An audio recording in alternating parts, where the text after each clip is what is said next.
근데 막 일본어로 막 소리를 지르면서 저한테 뭐라고 하면은 제가 제일 많이 했던 말이 바로 이건데요. 와, 많이 부족하구나. 빠진 게 많구나 라는 걸 느꼈어요. 그래서 아마도 이 영상이 유일무이한 영상이 되지 않을까 싶습니다. 저는 일본 아나항공에서 6년 넘게 한국인 승무원으로 근무했는데요. 유튜브에 일본 항공사에 대한 정보가 너무 없더라고요. 근데 그럴 만도 한 게 저희 아나항공에도 한국인 승무원들이 한 100명 정도 됐었는데요. 유튜브를 하는 선후배분들이 거의 없어요. 그래서 아마도 이 영상이 유일무이한 영상이 되지 않을까 싶습니다. 6년 넘게 근무하면서 제가 일본 항공사에 대해서 배웠던 점, 느낀 점, 깨달은 점을 오늘 낱낱이 알려드리도록 할게요. 그런데 혹시 이 시점에 일본 항공, 아나항공? 아시아나 아니야? 하시는 분 계시다면 아나항공 세계 10대 항공사 중 하나이니까요. 무시하지 마시고 끝까지 재미있게 시청해 주셨으면 좋겠습니다. 첫 번째 장점 바로 알려드릴게요. 먼저 외국 항공사이지만 한국 베이스, 서울 베이스라는 점. 저희 일본 항공사인 아나항공은 베이스 자체가 일본이 아니었어요. 대부분의 항공사는 그 나라의 도시에서 살면서 비행을 하는 구조예요. 그래서 아랍에미레이트나 카타르 같은 경우에도 중동에 살아야 되고요. 홍콩 항공사인 KJ 퍼시픽도 홍콩에서 살아야 하고 싱가포르 항공사는 싱가포르에 살아야 합니다. 중국 항공사도 중국에서 살아야 돼요. 그런데 저희 아나항공은 일본 항공사이지만 일본에서 살지 않아도 됐습니다. 이게 너무 좋은 점이 뭐냐면 그 외국 항공사에 근무하는 승무원들은 거주지 자체가 아예 달라지니까 향수병을 쉽게 걸리더라고요. 또 향수병 때문에 아니면 한국에 돌아오고 싶어서 나중에는 그만둬야 하는 시점이 조금 빠르게 오는 것 같았어요. 사람마다 다르긴 하지만. 근데 저희는 생활하는 반경이나 패턴, 주변 사람들 자체가 뭐 달라지는 게 없기 때문에 향수병으로 고생할 일이 없었습니다. 대신에 저희는 서울에서 살면서 일본으로 출퇴근을 하는 형식이었는데요. 승무원이 승객처럼 사복을 입고 비행기에 탑승하는 걸 데드헤드라고 해요. 그렇게 데드헤드로 한국에서 일본으로 출근할 때도 있었고 아니면 이제 저희 다 유니폼 입고 비행을 하면서 일본으로 출근을 했습니다. 보통 김포국제공항에서 하네다 공항으로 많이 갔고요. 그러면 일본에 도착해서 다음 날에 저희는 미국이나 캐나다, 인도, 동남아시아로 비행을 뿔뿔이 흩어져서 갔었어요. 그리고 그 비행을 마치고 다시 일본에 돌아왔고요. 일본에서 그 다음 날에 한국으로 퇴근을 하는 형식이었습니다. 한국으로 다시 돌아갈 때도 데드헤드일 때도 있고 아니면 유니폼을 입고 비행하면서 돌아가기도 했습니다. 두 번째 장점, 바로 일본에 자주 간다는 것입니다. 저희가 일본에 살진 않지만 비행 앞뒤로 일본에서 지낸다고 했잖아요. 그래서 너무 좋은 게 만약에 한국에서 일본으로 가는 게 새벽 비행이나 아침 비행이면은 일본에 도착해서도 시간이 꽤 많이 남아요. 그래서 좀 마음이 맞는 동료와 함께한 날이면 다 같이 하라주쿠나 시부야로 놀러 가서 맛있는 음식을 먹기도 했고요. 아니면은 요코하마 같은 데도 많이 갔었어요. 그리고 미국 비행을 마치고 또 일본으로 돌아오잖아요. 그럼 다음 날에 한국에 가야 되니까 또 쇼핑을 하러 나갑니다. 일본 가면은 살 거 너무 많잖아요. 뭐 드러그 스토어만 가더라도 동전 파스, 샤론 파스, 곤약 젤리, 일본에서만 살 수 있는 화장품, 딱히 살 게 없어도 드러그 스토어 가서 막 구경하다가 보면은 어느새 뭐 한아름 또 쇼핑을 저질렀고요. 아니면은 또 친구들이 많이 부탁을 해요. 부모님들도 일본 파스를 너무 좋아하더라고요. 그래서 매번 저는 비행을 마치고 한국 가기 전에 드러그 스토어를 갔었어요. 그리고 또 일본 그 감성적인 분위기 있잖아요. 고요하고 고즈넉한 그 분위기가 너무 좋아서 저는 산책을 많이 했었는데요. 일본의 작은 공원이나 신사 같은 게 또 동네마다 많이 있어요. 그런 것도 구경 많이 했고 오히려 살지를 않으니까 늘 여행자의 시선으로 일본에서의 시간이나 순간을 굉장히 아끼면서 보냈던 것 같아요. 그래서 장점 두 번째는 일본에 살지 않더라도 일본에 자주 방문해서 일본을 만끽할 수 있다는 게 바로 두 번째 장점이었습니다. 세 번째 장점은 바로 일본인 승무원들이 대부분 착하고 친절하다는 것입니다. 또 한국인 승무원으로서 조금은 편안하게 비행할 수 있었다라는 점인데요. 저희가 한인호선 같은 경우에는 한국인 승무원들이 한 3, 4명 정도 같이 탑승을 했어요. 그런데 일본에 도착해서 아까 뿔뿔이 저희가 흩어져서 비행을 간다고 했잖아요. 미주 비행 같은 경우에는 일본인 승무원들이 한 10명에서 15명 정도 타요. 그러면은 유일하게 저 혼자 외국인 승무원으로 한국인이 혼자 탑승을 했거든요. 조금 외롭다고 느낄 수도 있는데 크게 그런 느낌은 들지 않았던 게 굉장히 일본인들이 다 친절하고 다정하고 잘 챙겨줬어요. 너무 착했어요.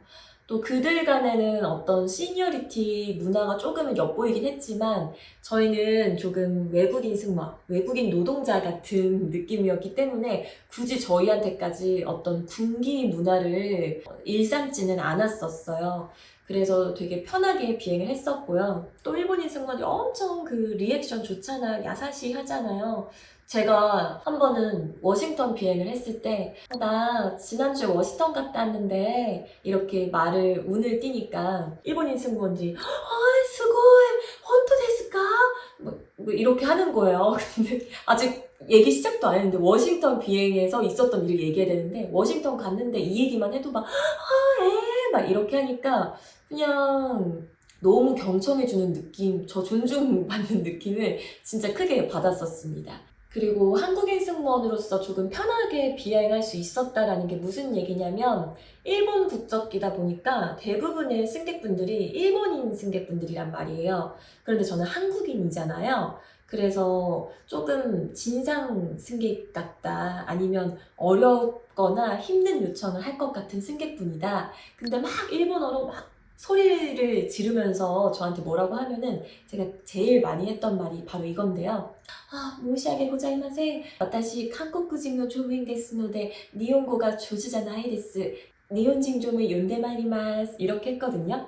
근데 이 말을 너무 잘하네. 일본어를 못한다고 해놓고 일본어 너무 잘하네. 아무튼 근데 이게 진짜 거짓말은 아닌 게 제가 일본어를 잘하는 편은 아니었어요. 6년 넘게 근무를 하면서 조금 일본어 실력이 는 거지 입사할 때만 해도 거의 뭐 일본어는 못했었고요. 저희가 입사하면은 히라가나부터 다 새로 배워요. 왜냐하면 면접 자체가 다 영어로 진행됐기 때문이에요. 아나항공에서도 일본어보다는 영어를 잘하는, 영어로 소통이 가능한 지원자를 승무원으로 뽑았었습니다.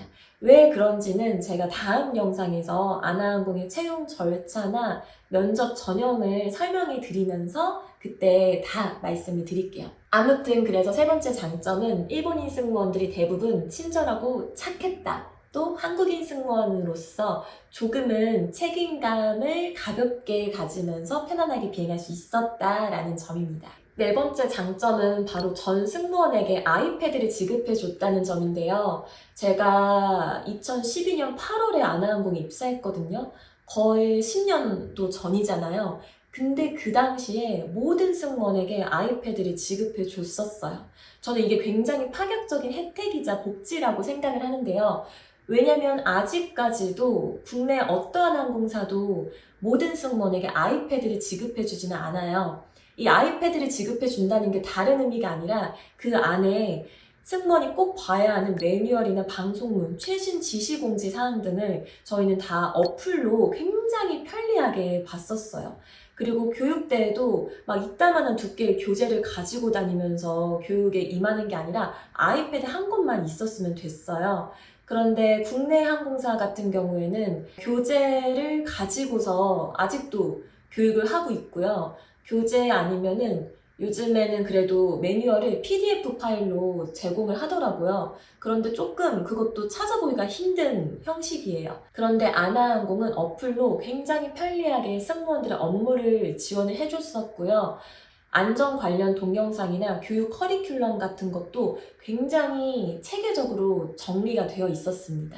그리고 또 이 아이패드로 비행 전에 승객의 정보까지 다 또 볼 수가 있었는데요. 이게 무슨 말이냐면 비행 때 매번 승객분들이 엄청 다양한 특성을 가진 승객분들이 탑승을 하시잖아요. 특별 기내식부터 시작해서 뭐 채식이나 종교에 따라서 힌두식, 이슬람교식, 고기를 아예 드시면 안 되는 분들도 있고요. 또 알러지가 있으신 분들도 계세요.